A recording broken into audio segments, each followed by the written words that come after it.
My name is John McNeal. I'm the State ADA Coordinator, also the Director of the State Council for Persons with Disabilities. Also a loving husband and a father of a wonderful little 2-year-old boy. I can't say my title without, certainly without mentioning them as well. Those titles that we have when we live in the community and what our place is in the community are every bit as important as the titles we carry as professionals. And you might mention that you ran for office. I did, actually. I had the great pleasure in 2004 to be offered, or to be asked by our then treasurer and our later Secretary of Health and Social Services, then Treasurer Jack Markell and Rita Landgraf to run for office. Of course, that also meant to have some of the community support from my district, but it was a wonderful privilege. I would say something that if anybody ever has an interest in doing, they should absolutely do so. But it is a real challenge as well. I think that one of the things that I had mentioned previously was just how much something like that can change a person. And we look at what happens in the world today, I surely understand, why we are in the kind of the challenging places we are with regards to peace and harmony and working together, whether it's at a legislative level or whether it's at a federal level with Congress. My experience in running for office for a legislative House seat here in Delaware was one that I started, in advance over a year before the election, and I can honestly say by the time I got to the point where I was of election day, I kind of lost the person that actually was running. That process turns you into an individual who starts out running with great values and an understanding of what they want to do for the community. And by the time you get to election day, you're a person who's trying to get elected, and those two things have some real differences to you. So start out when you were a kid. Where did you live, and what was your life like, just basically up until high school? I started out actually. My life has been unique. I've lived in many places, and I shouldn't say unique. It's all of our lives are unique. So, kind of something all of us could say.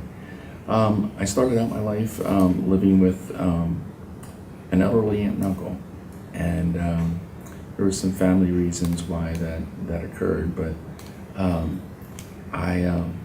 it kind of is going to be kind of like the Tiny Tim story. I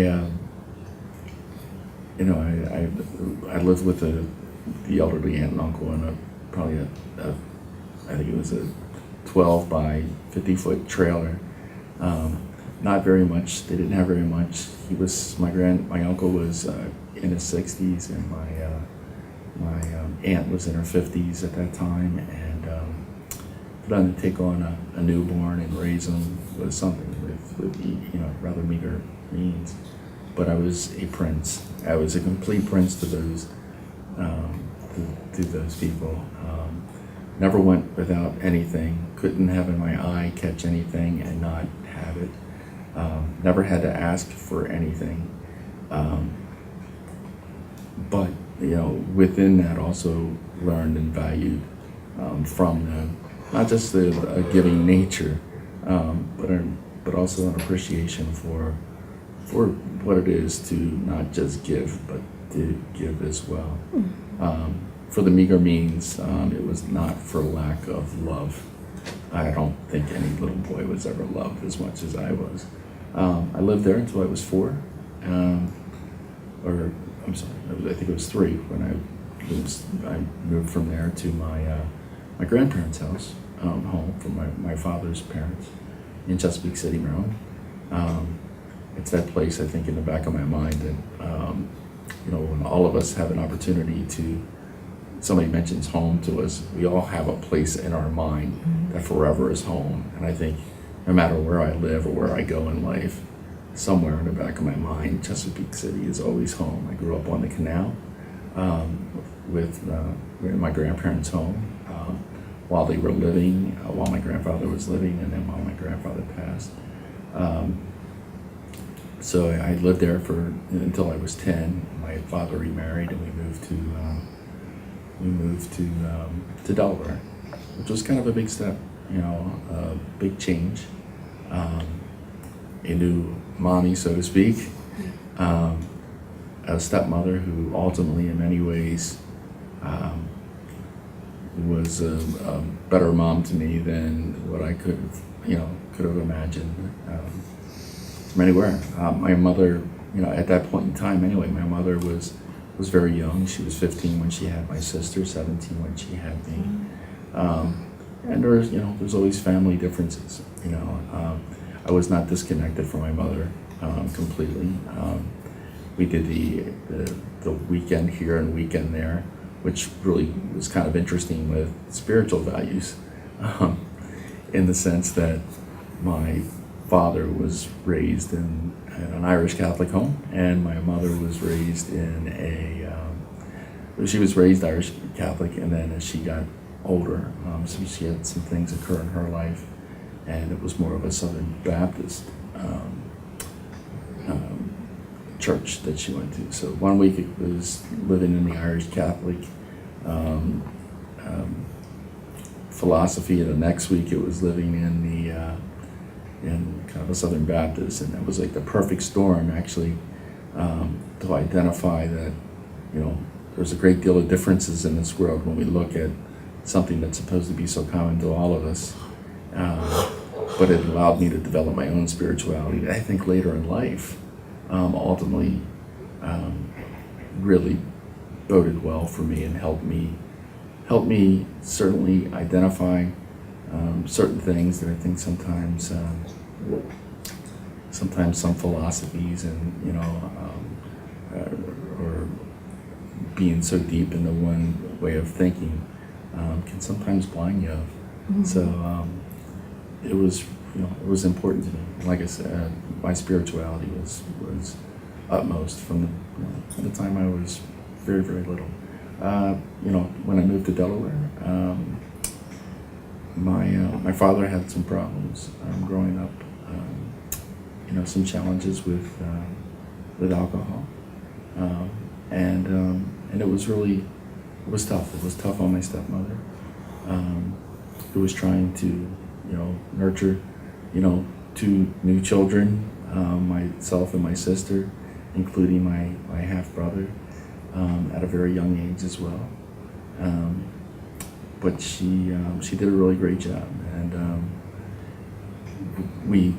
my father's challenges created us to kind of bounce around from this home to that home, from this relative to that relative. It was kind of interesting to really never never quite feel grounded or secure to be in any one place. But on the flip side of that, I got to see how a lot of people lived. I got to learn and understand how people lived a different way of life, and through that, also had the opportunity to meet great people outside of my family that showed me a different way of living. Outside of that, much of my family was involved in in alcoholism, and much of my family smoked. Those are the kind of the vices that if you live in most of your life just are normal. But being able to see outside, other ways of life, other family members allowed me to see that there's a lot of different normals out there. So tell me about your coach when you were in sports. This goes along with kind of that spirituality conversation that I was having earlier. I was in junior league football. I was about 12 years old. And I had a coach, his name was Coach Wayne Rohr.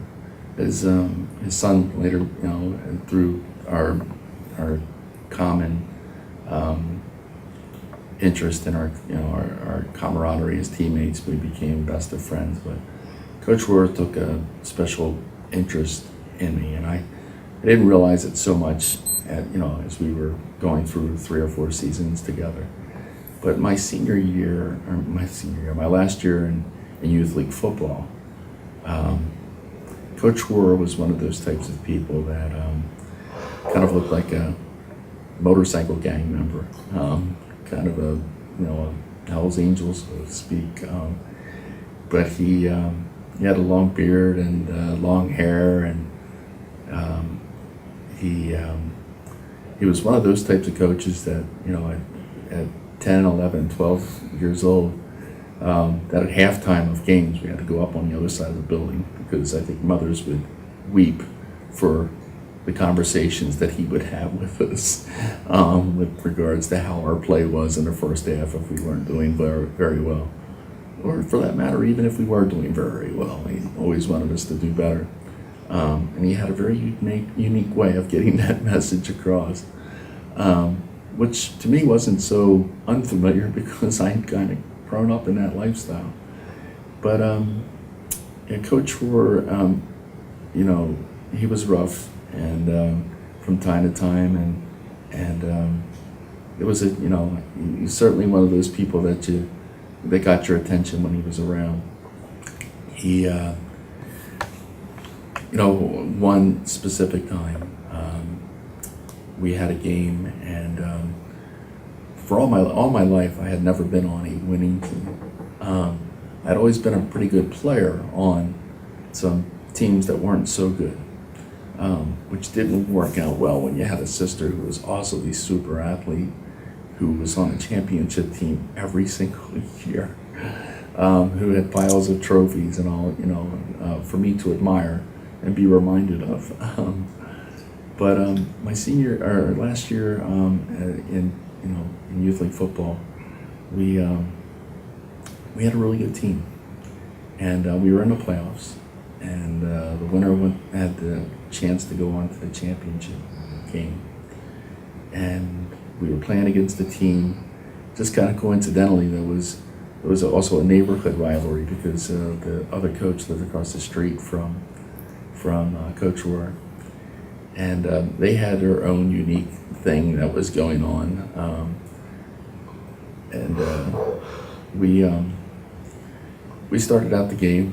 We were doing quite well, and probably with just a few minutes left in the game, the other team went ahead, and time was starting to count down. And when you're watching a football game, that game seems like it takes forever to watch. When you're playing it, particularly when you're losing and you want to go ahead, seconds are, minutes are like seconds, and seconds are very tiny.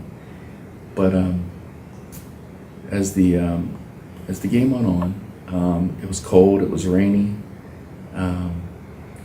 I went out for a pass, and when I went up for the pass, I had one of the young men on the other team, who just happened to be the other coach's son, run under my legs.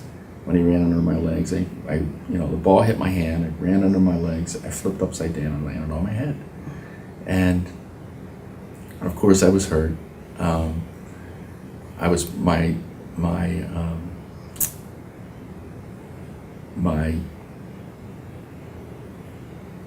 feelings and my pride was probably hurt more than anything because I had missed the ball. I knew the game was coming to an end sooner rather than later. And so I lay there on the ground on the other side of the other team's sideline. Coach Rohr come running across the field. Of course, he's very upset because, one, it looked like somebody had run under my legs and tried to hurt me. And I'm sure that wasn't the case. But so they were yelling back and forth, and finally he comes over, he picks me up, and he's, "Are you okay?" And I said, "Yeah, I'm okay. I've got my head down, and I'm crying."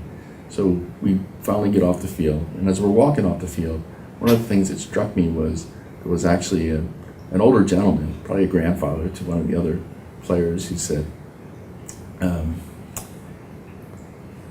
well, number 25's out of the game now, we should have this, which, looking back, must have meant that I was a pretty good football player. But I thought to myself, 12 years old, that's a heck of a thing to say about a 12-year-old. So as we walked off the field finally, I had to come out of the game for at least one play. And you heard yourself, you have to come out of the game. So the coach allowed me to go sit on the bench, and I had never been out of a game before. I played offense, I played defense, I played special teams. I didn't know what it was to come out of a game. I never got hurt. I had always been very fortunate not to get hurt. And I was sitting on the bench, and I was crying, and I was looking at the game, looking out, thinking, the season's coming to a head, and I've got my head down, and here comes Coach Rohr. Coach Rohr comes over, that really tough and rough guy, comes down and he kneels down before me, and he sits down, he looks down, and he says, "John, look at me."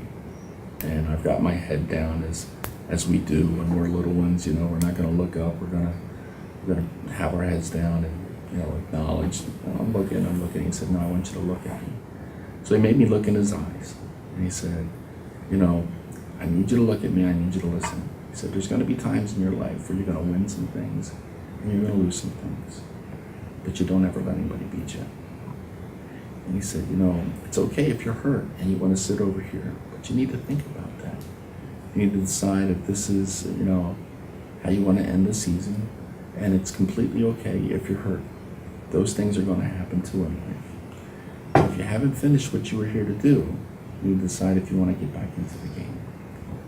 So he got up, he left me with that, and I sat, on the bench, and suddenly I noticed as I was looking down the bench that I was the only one there. I was the only one sitting on the bench.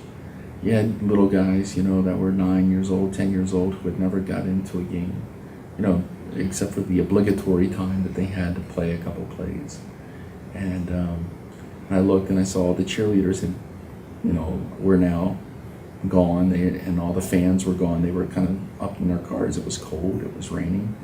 It was towards the end of the game, so they were finishing out the game. It was kind of neat, though, because the way the cars were located, it was like almost a kind of a stadium style, location, because the cars were all parked on a hill where they could sit up and everybody could look down. So I sat there watching, and it was kind of funny too, because I had never stopped long enough to notice that when when your body is hot and it's cold outside, that you kind of get a steam coming off your jersey. And I thought, holy cow, I'm on fire here. So I looked up and down, and I was like, oh my gosh, where is everybody at? And the other boys who never got into a game, they were all up on the sidelines watching what was left of the game, hoping beyond hope that we could still win this game. And so I saw that I was all alone. I saw that I'd given up, been out there playing all this time, and though I'm over here on the bench, I'm kind of giving up on something that, even those that haven't even gotten into a game would never give up on. So I went over to the coach and kind of pulled on his shirt and said, "I want to get back in the game."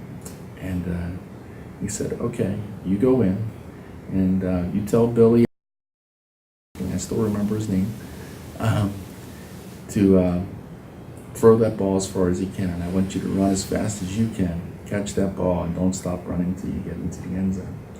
So I went right in, I gave Billy instructions. We were all kind of losing hope beyond hope. So I gave him the instructions, I went out, and I took off running. Billy threw the ball as far as he could. I caught it, and I kept running. And I think, it's funny, as I think sometimes, even to this day, I still hear the young man, whose name I can remember, Todd Malik, still chasing me as I was running down the sideline. So I ran, we scored a touchdown, and time was running out, so I knew that we were close to winning the game. And that coach came running out on the field, and he picked me up, and he held me, and I was crying because when I got to the end zone, I just went down on my knees. First off, it happened just like he said it was going to happen, and I got down on my knees. He came in, he picked me up, and he said, "Don't ever forget this. No matter what happens in life, you remember this all your life. There's going to be times when you're going to live and win some things, you're going to lose some things, but you never let anybody beat you." And that is really what I lived my life on. 12 years old, that's something, a long story to get to the most meaningful part of it, that you don't ever give up on things. It's something that I hope to instill in my son, that we won't always win, we won't always lose, and we may not, even when we haven't won a game, or things happen in our lives that we can't do things the way that we did them, doesn't mean that we can't still find ourselves to be a part of it, because I had the privilege later in life, even after my injury, to become a coach, and to be able to coach a young youth basketball team and have that same halftime talk with them, only for the things to unfold in the same manner. And where we were down by several points at halftime. I think it was 18-4, and we came back and we won 34-32, and to have those young people come back, those little guys, 8 to 11-year-old kids, going, to instill that in them, that you don't give up, that you play until that last whistle blows, and anything can happen.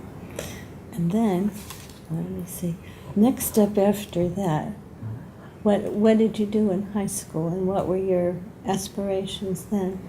Most of my high school aspirations, I traveled, or like I said, I moved around quite a bit.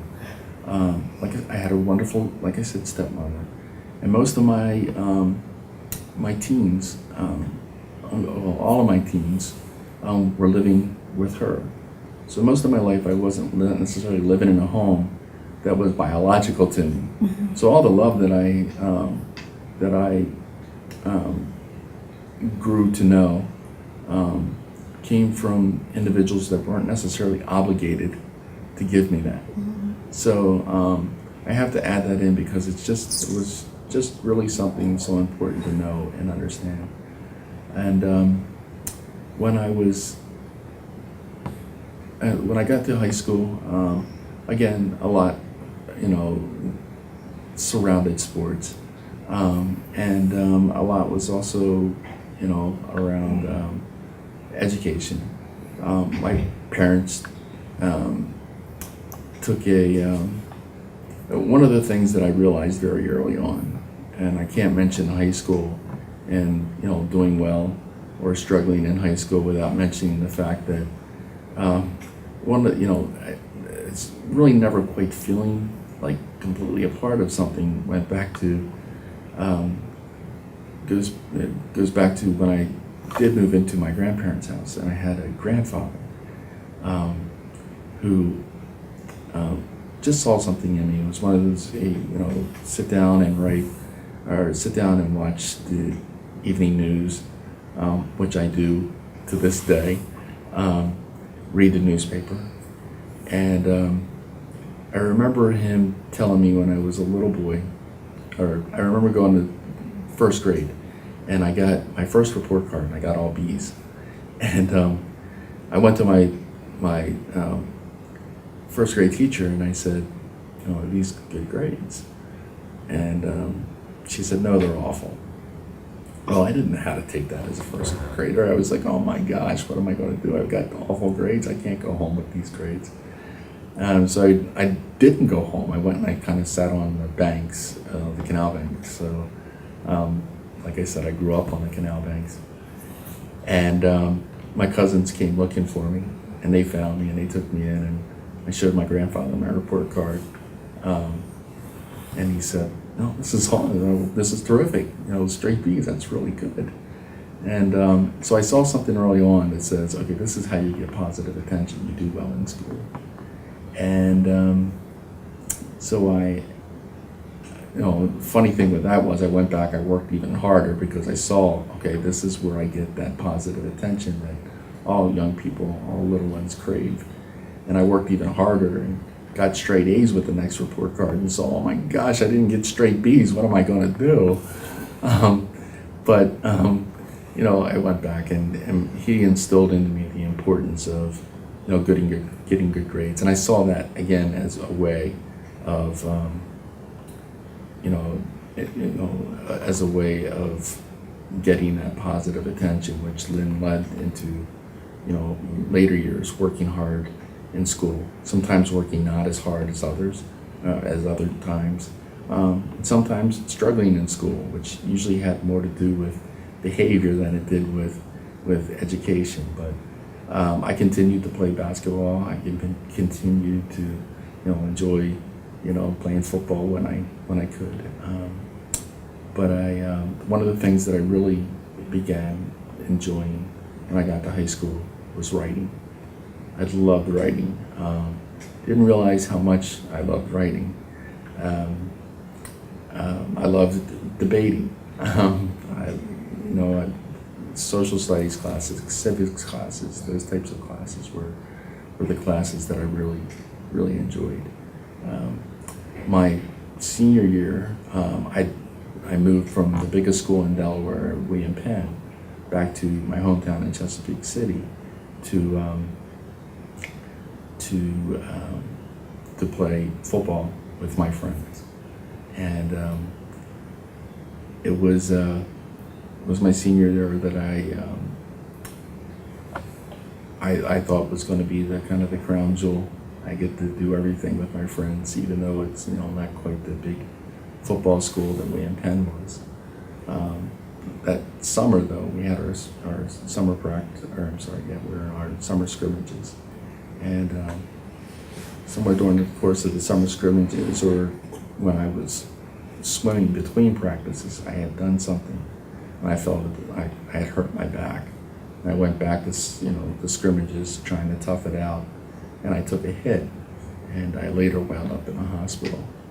And through that, I spent several weeks in the hospital, not knowing why I had lost, feeling and sensation in my legs. And it was kind of odd because I had gone back to school to be with my friends of my youth, forgetting that time moved on in many ways, even while I was away.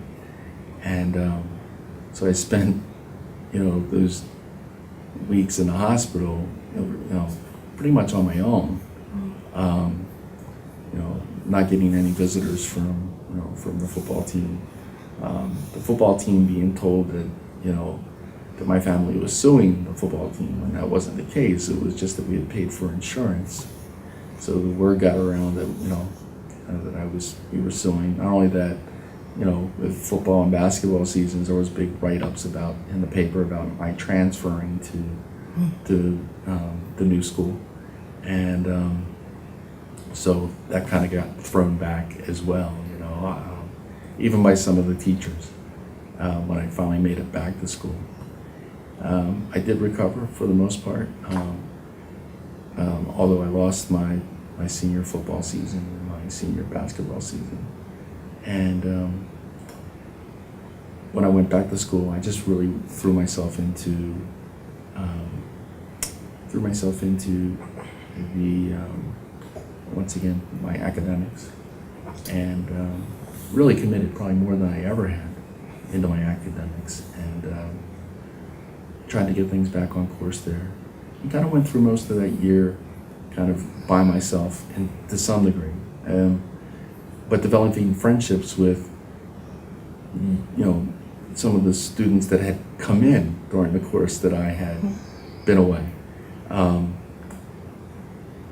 but regained throughout through the course of the year some of those friendships back. But what went along with that was what was I going to do after I got out of high school, and as we all have to think about our senior years, and I thought that if nothing else, I was a little depressed when I first got back to school, so I signed up to go into the Navy's nuclear program, and as fate would have it, I went into basic training and identified that it was identified that I had a back injury that I hadn't disclosed, and was given the opportunity to go home, I wanted to be on submarines, or to be on a different type of ship, an aircraft carrier or something. And also having young love waiting for me at home, I decided to go home. And as young love would work out, me and the young lady broke up a few weeks later. She was much smarter than I was. She she knew her future much better than I did. But to make a long story short, it was something else that didn't work out exactly the way that I had planned. As life generally has it for us, we all think we could plan it out perfectly, but it doesn't always work out that way. And when did you start riding motorcycles? I didn't start riding motorcycles until I had bought my first motorcycle, probably when I was 19 or so. And it wasn't long after I bought that motorcycle that I realized that it wasn't probably in the best interest for me. And then as it happens, I got involved with another young lady, and her family really became kind of my family. We probably, as most young people do, I shouldn't say probably, we thought we were more mature than what we were. We lived together, and she actually had bought a motorcycle, and she was a better rider than I was, and I traveled quite a bit at that time for the type of work that I did. I went to Alabama at one point in time, and it was when I was working down in Alabama that I got a phone call that she had wrecked her motorcycle, and then she had been in. I thought she had, I think, 8-point buck or something, a deer, on doing a relatively good speed, and she she was hurt. So I had a wonderful boss at that time, said, you need to get up there and be with her. And like most things, young people have their ins and their outs. Pretty frequently, not being able to make up our mind what we want and need to do in our lives. And my heart always weighed heavier than my common sense on a lot of things. So I was afraid. So I came back to be with her, and when I got up here, I didn't really have another way to get around. But I found her, and she was just fine. She was well. She wasn't injured. And the only thing that happened to the bike was it bent the rear view mirror of the bike. So I decided that would be my way of getting around. I would just use the motorcycle to get around. And a couple weeks later, she and I once again had kind of our outs again. But I needed to. I decided to do some work back and forth in Dover, so I was driving quite a long distance each day on the bike. But I had, in a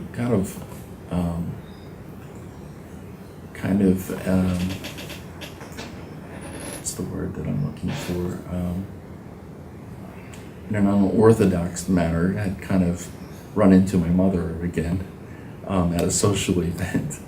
And she had invited me to a political fundraiser of all things, and I accepted. And she, she told me, she said, I just wanted, none of my friends know that I have a son who's done well for himself. So, would you be willing to come? So I did, and it was at that event where it was a wonderful day. It was really a whole lot of fun. There was a lot of events. I got to show off my athletic prowess, playing basketball and volleyball and all the things that I enjoyed. And I was just about to leave the fundraiser, and I had a young lady ask me to dance. And I'll never forget it. My last dance was to the song Unchained Melody. I shouldn't say my last dance. My last dance on my, as a person who could stand on his own 2 feet, literally then, was the Unchained Melody, which was kind of ironic because that was like the last, one of the movie that I last seen with my significant other at that time. And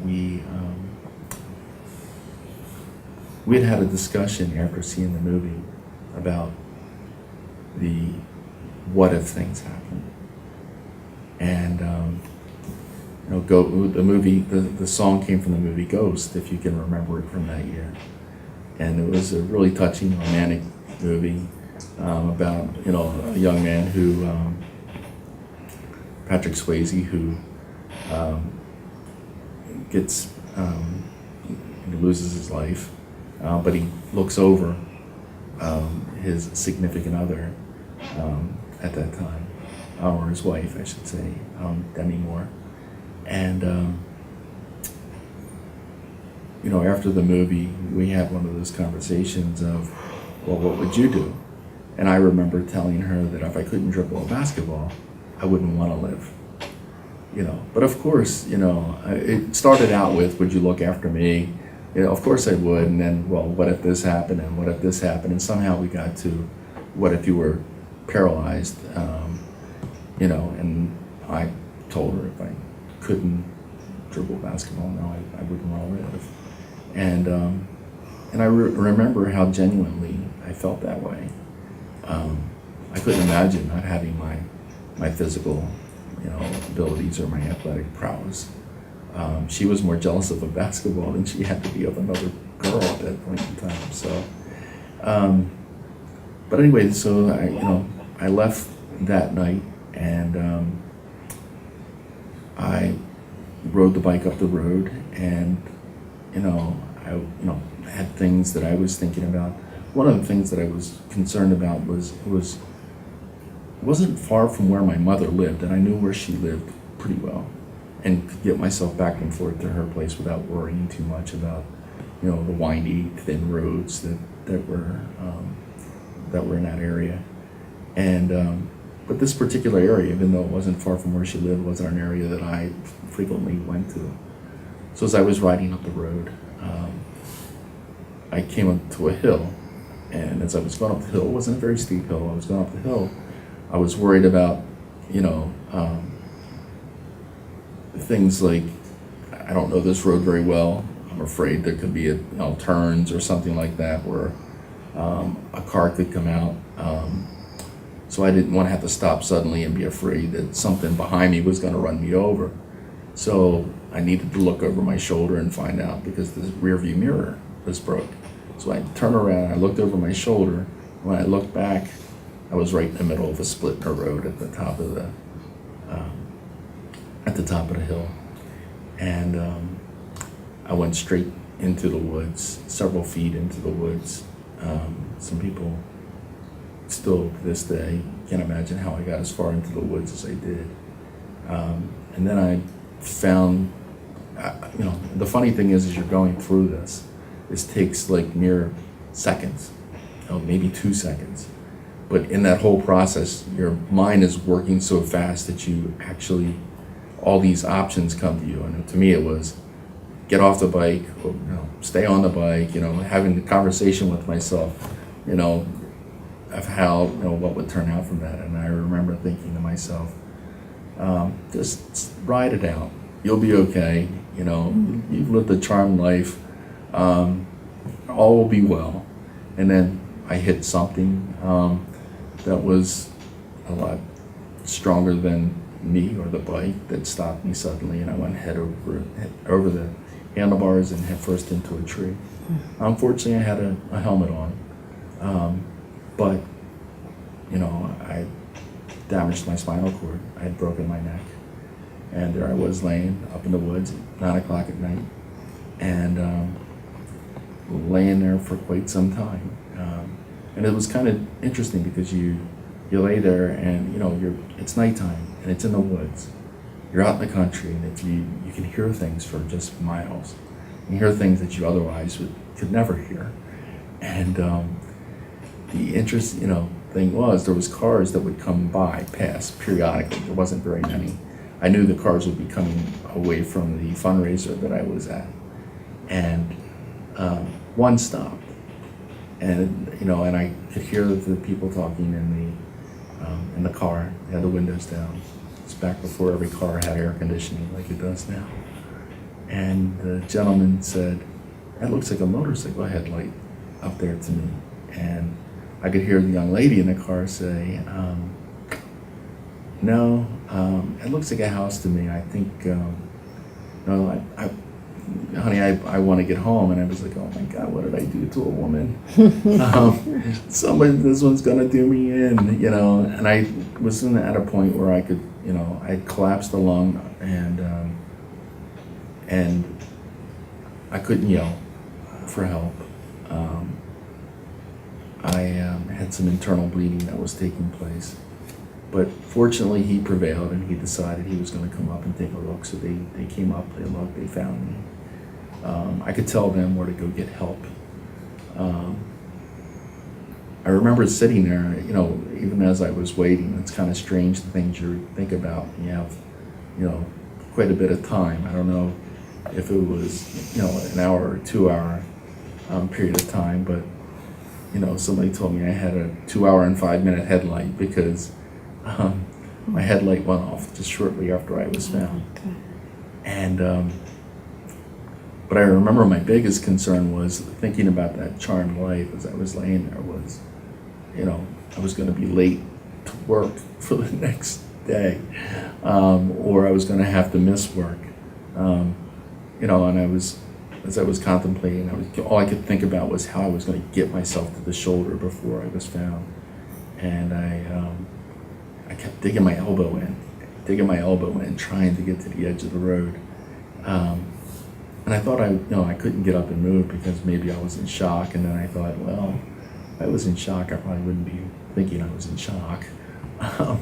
So anyway, once I was found, I was helicoptered to Thomas Jefferson University Hospital. Got great care there. Went to rehab at McNeal Rehabilitation Center after that. It was identified that I had a C5-6 fracture in my spine, up in my neck area. Was told that it was what they call an incomplete spinal cord injury, which meant that I would recover some. I could recover some of my physical attributes.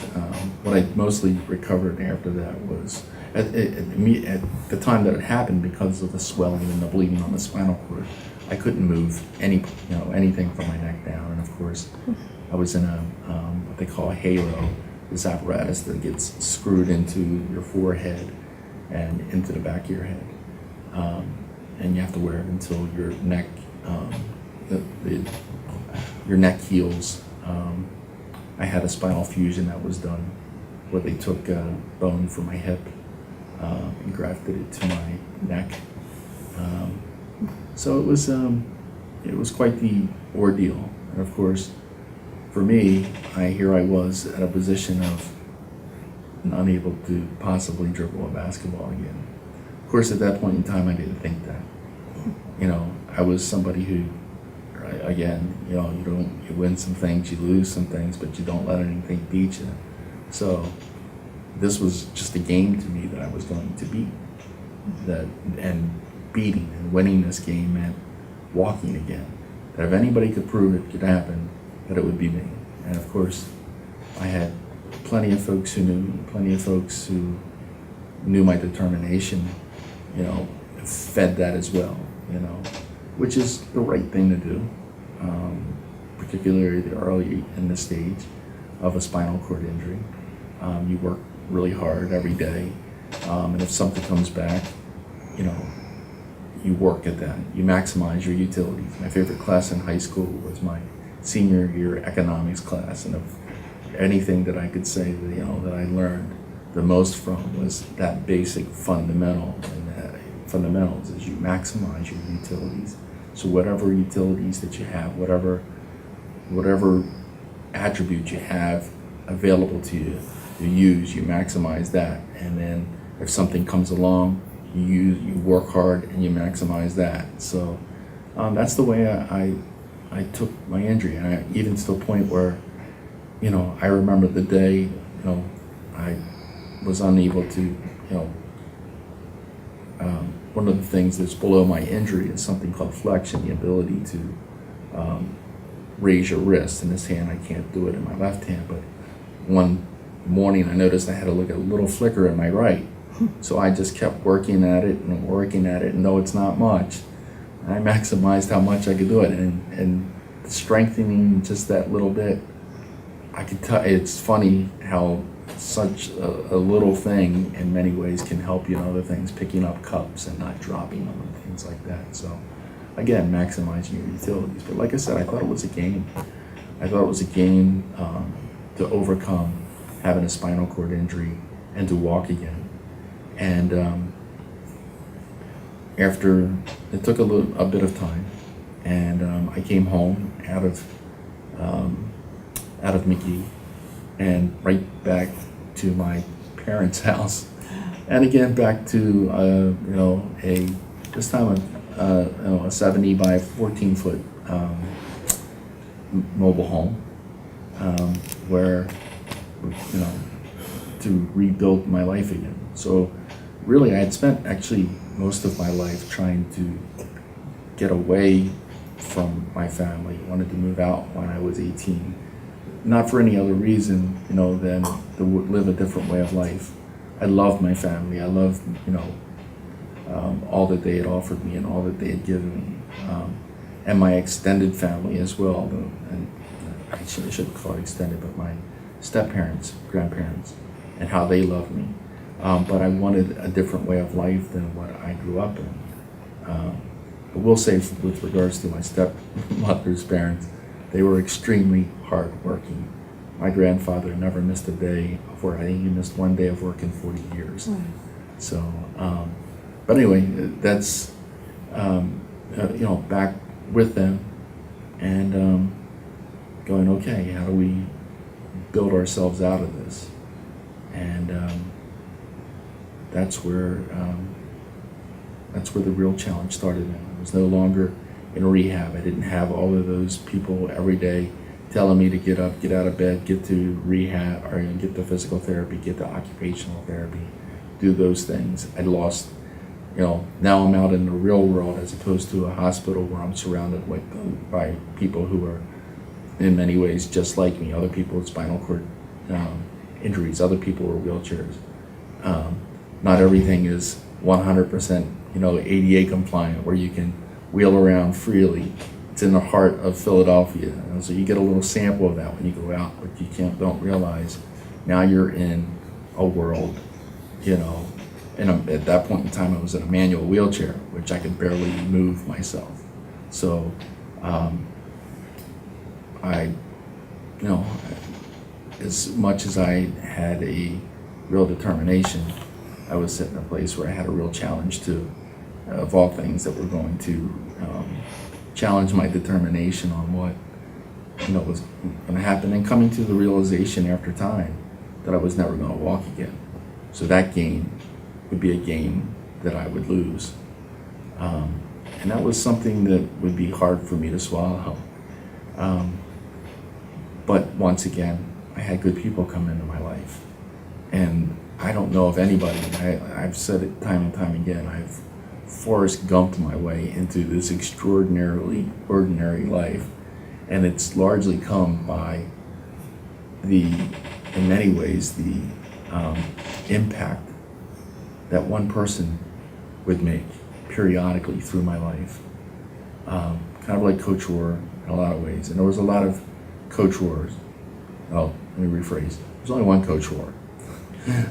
But there's a lot of people out there that have their own way of touching and impacting people. And again, one of the things that I said earlier, I was always driven by my heart.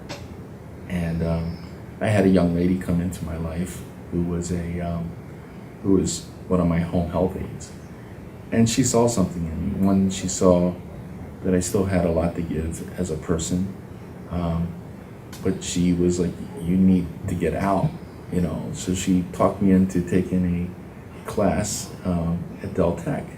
Just take one class and see where that goes. And she also saw something in me romantically, which gave me value again. The sense of, if somebody else can see something in me, then there must be something fundamentally good there. So there's something to build on. And then also realizing that, what that helped realize inside was, this is still, in many ways, a game. It's a game of life. And walking again doesn't necessarily mean that you have to do it on your own 2 feet, but there's a number of ways to walk. And Did you graduate from Del Tech then? no, I didn't. I took the one quote class, and when I was taking the one class, I got an opportunity after taking. Actually, I think I went 2 semesters. 27 years ago. So, Yeah. but I took a couple different classes, and I didn't graduate. I got offered a job to do peer support for Easter seals, but that's getting ahead just a little bit. But one of the opportunities that came from from going to school was somebody had stated that I should get in touch with vocational rehab and maybe get a power wheelchair instead of trying to wheel myself every place. So I did. I called Voc Rehab, and they came out, and something that I hadn't heard of, and I thought a power wheelchair was like a Ferrari would be to most common people. How in the world am I ever going to afford something like that? That was for rich people. And so no, they helped pay for it. And I did take another class later. But the other thing it did, it just allowed me to open up avenues, open up social life. And I would actually use it to wheel back and forth instead of taking a bus back and forth to Del Tech. I lived across Route 13 from it, so I would ride myself over across Route 13, taking some risks from time to time, or ride in my chair down to the mall, the Dover Mall, which was It's pretty far. about a quarter mile away from where I was living. Started challenging myself, started saying, wait a second, I'm the same person that I was before. I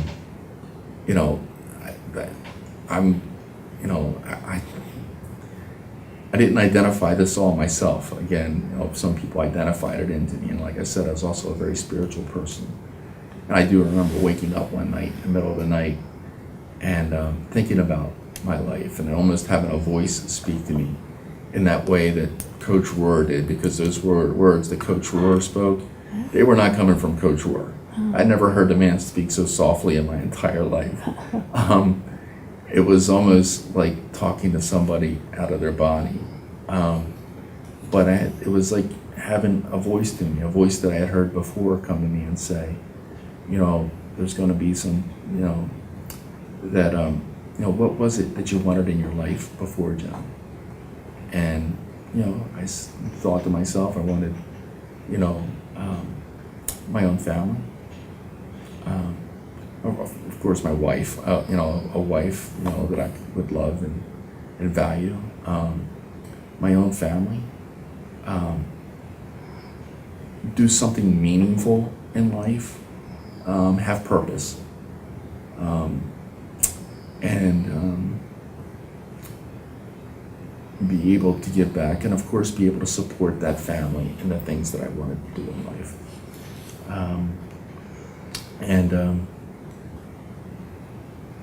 The question was thrown back to me, well, what's stopping you from doing that? And the only answer that I had was either myself or nothing, and I could never admit to myself that I couldn't do something about that. So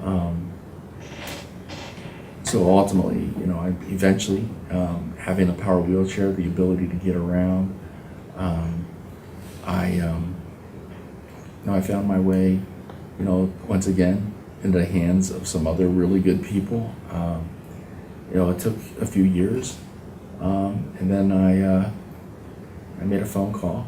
Somebody suggested I make a phone call to this young lady by the name of Jamie Wolf, who was working for Center for Independent Living, which I didn't know much about. And she invited me into the office, and got out. And eventually, actually, we became roommates. And that was the beginning of a new life for me. And that's when John McNeal really discovered John McNeal.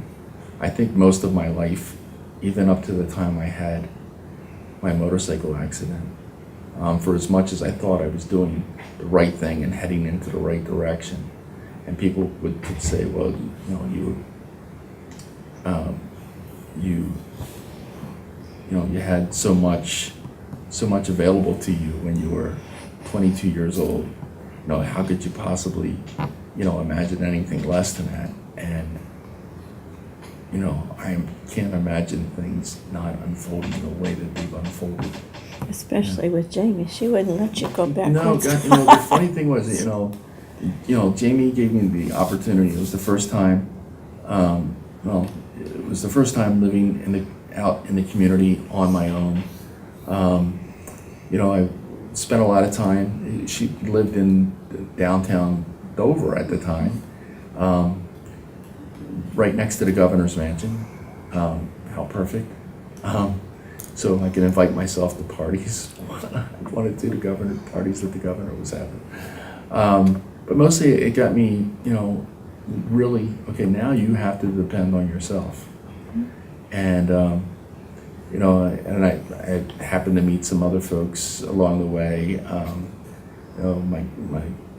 My friend Ray Hunt, who also worked at Independent Resources, and Denise McMullen-Powell, and some others who, it really showed me, it's not just a matter of living life for yourself, but you have a lot to give.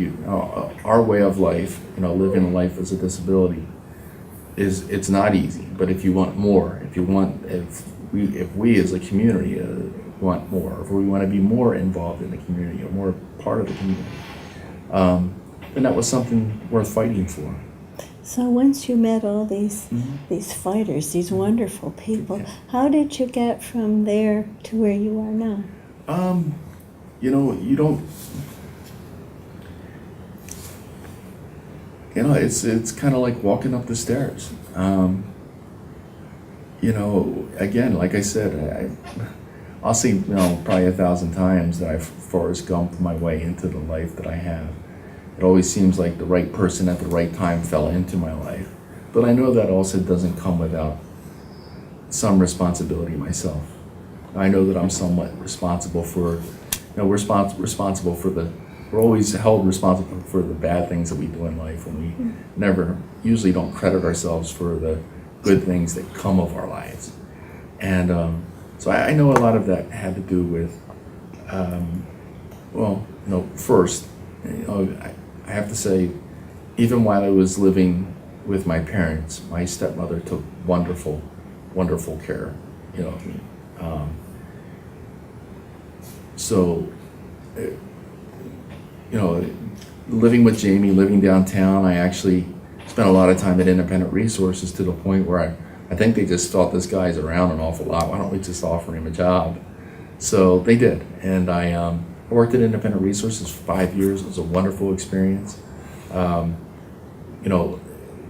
Working to help other people with disabilities find the resources and services they needed to live in the community. And by that time, it didn't take long being around that group to know and feel self-determination, to know and feel and understand what it is, not just to, not to just accept, what society had to offer you, but sometimes take, and take by means oftentimes of educating others. So I took the opportunity that was provided to me through Independent Resources to get to learn, to learn how to, advocate for others, to advocate for myself through that process, to understand and know what it was to meet and work with legislators and policymakers, know and understand from the beginning that there are people, there are neighbors, there are people just like the rest of us. They work for us. We oftentimes, feel as though we look really high, look up, to them. And yes, their job is tough, and their job is meaningful and purposeful. But we have to always remember that they work for us. So if we want something done, we have to push them. Sometimes nudge them, sometimes shove, some folks in a direction to help us get to where we need. And that's ultimately what happened with me. I mean, I took that opportunity, and then Jamie and I moved out of an apartment. I had another apartment that I was moving into that wasn't quite ready, and spent some time living with another friend and his mother, the Hunts. More additional people. Ray and I were great friends. It wasn't just a matter of going back to work. It was about being a part of the community. And being a part of the community to me meant being able to go in and out, have a social life. If that meant, spending some time at the local club or doing things, going out and meeting people. We spent a lot of time, maybe too much time at times, doing those types of things. But I found myself unknowingly feeling a level of equality and importance to anybody else. And, and that was instilled in me in a number of ways. And, coaching basketball to young quote unquote able-bodied kids, being able to teach again, it was just was so empowering to know that, the true measure of a man is not how tall you stand, it's how much you're looked up to. Uh-huh. And that was something that, that really drove me was, it's, I'm 6'2", but I'm, I think the life that I have and the life that's been given to me, through the peers and being educated by others gave me an opportunity to be looked up to far more than I did when I stood 6'2". So tell me about ADA. Did that happen after your accident? that is kind of an interesting story because the ADA was signed just literally a few weeks before I had my injury. It was signed in July. I had my motorcycle accident in August. And I remember hearing about things on the news about it.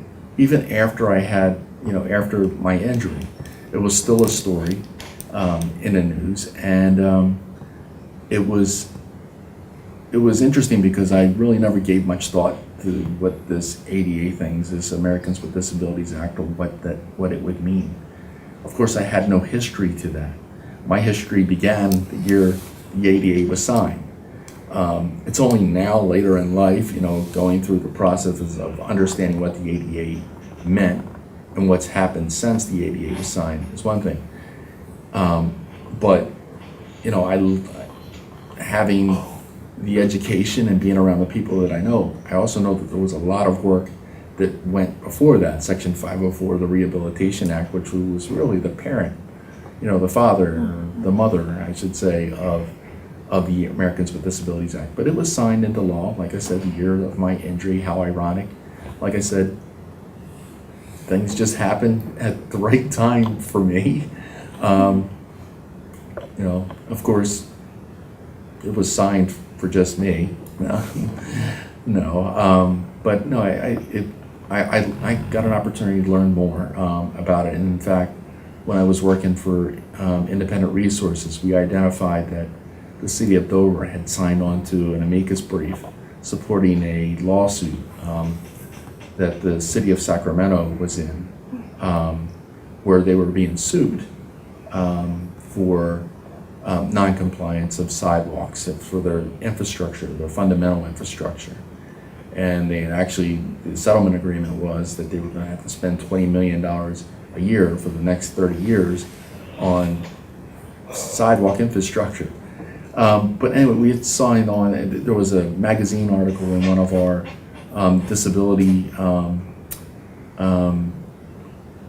more of our disability-related magazines, and it was noted that Dover was on a list of a Hall of Shame list. So, I saw that and I took it. I was like, I wonder if our city council knows anything about that. So I marched down to city council with the magazine and said, are you aware that you've signed on to this amicus brief? Are you aware of what this means and what it means to individuals like myself? What the ADA is and what the ADA does, and how important,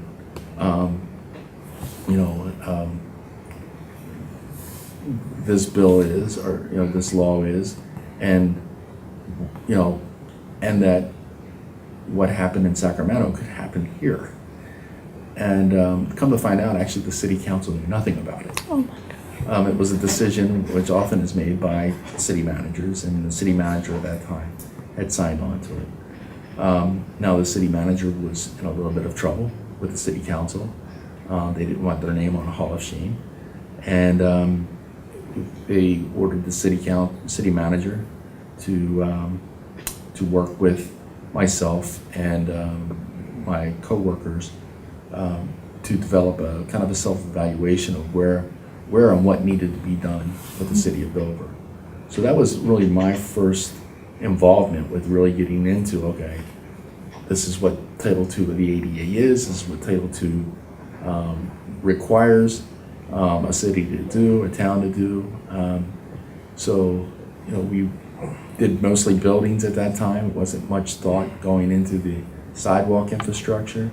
I think even at that time, I didn't give as much consideration. I think when the ADA was first signed into law, we were talking, the conversation was, making places accessible for people to participate in, in activities of employment and community services. It wasn't so much, it was getting into the building, not so much getting to the building. So things like sidewalk infrastructure and those types of things really weren't given much consideration. But it was my first, involvement in ADA compliance and understanding the ADA. So we worked with them to develop the self-evaluation, and then it was at that time that I was approached about running for office.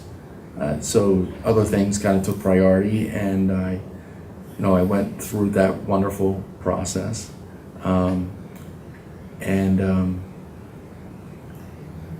It wasn't long after that I was offered a state job, working for the state, working as an auditor for social services, which I did for 5 years. Another experience that brought me more into the mainstream of society. I was working with, I wasn't working in the disability field anymore. I was working, with knowledge and understanding of something else, another level of equality to me. Working with some reasonable accommodations, but doing the same job that everybody else did, to the point that I even, I became the president of our union, which, again, being asked, to participate in some way, shape, or form as a leader is, to me, the true measure of equality. When you have, the rest of the community, when the community comes to you, or a group comes to you and says, we want you to lead us, and represent us, I don't think that you can have that's probably the greatest measure of equality and inclusion that you could possibly obtain. So I knew that I don't say me, I knew that we had made great strides, because nothing that I had done, with regards to, nothing that I had accomplished at that point in time was ever done, even to this day, without the thought of those that helped get me there, from that home health aide who got me to college, to Jamie, who got me kind of out of the house, to Ray, who got me into, the local pub, to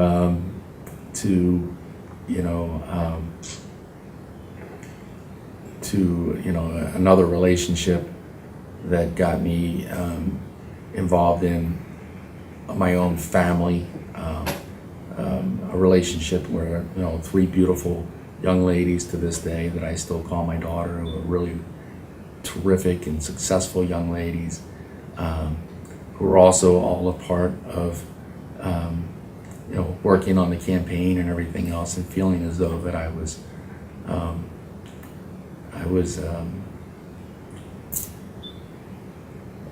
qualified for that.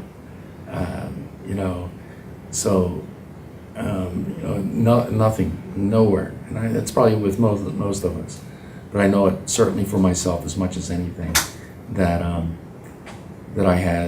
I've gotten nothing that I have in life without somebody else.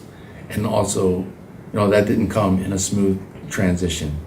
It wasn't like walking up a ramp. It was literally like climbing up steps, and sometimes you trip on a step and you fall back one. But there was a number of occasions where we had some steps back and then some things moving forward. Like I said, when I fell back, something always seemed to be the right thing that captured me. Not only did I fall back, but something even better came from that falling back, or falling down, so to speak. Whether it was something that I learned or somebody else that I met along the way. Some of the most unique experiences and some of the friends that I have to this day are people that have literally had to pick me up out of my wheelchair on the side of a street because I hit something and tumbled out of a chair. But from that comes, it's really come unique experiences, far more than I could have ever imagined or maybe even noticed if I had never had to go through some of the challenges. What better? I don't say this as living your life in a wheelchair is not the easiest thing in the world, and it's not something, I've had the opportunity to speak to young people and talk about the success and love and a love of life that I have, love of way of life that I have. And then I catch myself sometimes, saying that, I couldn't have done it without, living my life as a wheelchair user. I couldn't have. It's not easy for anybody with a disability, by no means. So if somebody was going to write your biography or some big article about you, what would you want them to say about you? It's probably hard for some people to believe, but I'd much rather be the writer of a story. So No, I really, at this point in time, I would, because there's, again, and I'll get to that. My story gets told so often that I'd really like to start to get into a position of telling the story of others and interviewing others in their way of life. But if somebody was to write my biography, I would want them to write, that I lived by my mantra that the true measure of a man is not how tall he stands, but how much he's looked up to. And then you'll be the next Coach Rohr. What's that? And then you'll be the next Coach Rohr. Yeah. You are. And that, that I was an individual who embraced everybody, who, although never practiced what his grandmother taught him, which was you have, 2 ears and 1 mouth, use them accordingly. That at some point, that I did listen long enough to learn, that I wouldn't have got to where I am without some practice with that. It's probably hard for a lot of people to believe sometimes, even for myself. But ultimately that I was somebody who loved everybody, embraced everybody, and in doing so, who was a teacher, a learner, a teacher, and a good husband, a good father, which means a good provider. I've got a 2-year-old little boy at home, who's the spitting image of me, who I hope in every way has the wonderment of life that I have, who turns out successful with making some really dumb choices in life like I did. Hopefully he'll be smarter than I will. That's what his mother's for. But ultimately a man that, if somebody was to write my biography, as I've said it for the 4th time now, that it would be something that, people could say that I spoke of life the way that I lived it. And from that was really an extraordinarily ordinary life, which is, when people think about what they want their life to be, I can tell you there's nothing better than it being just ordinary, shared with the community and with everybody else. No better, no worse than anybody else is.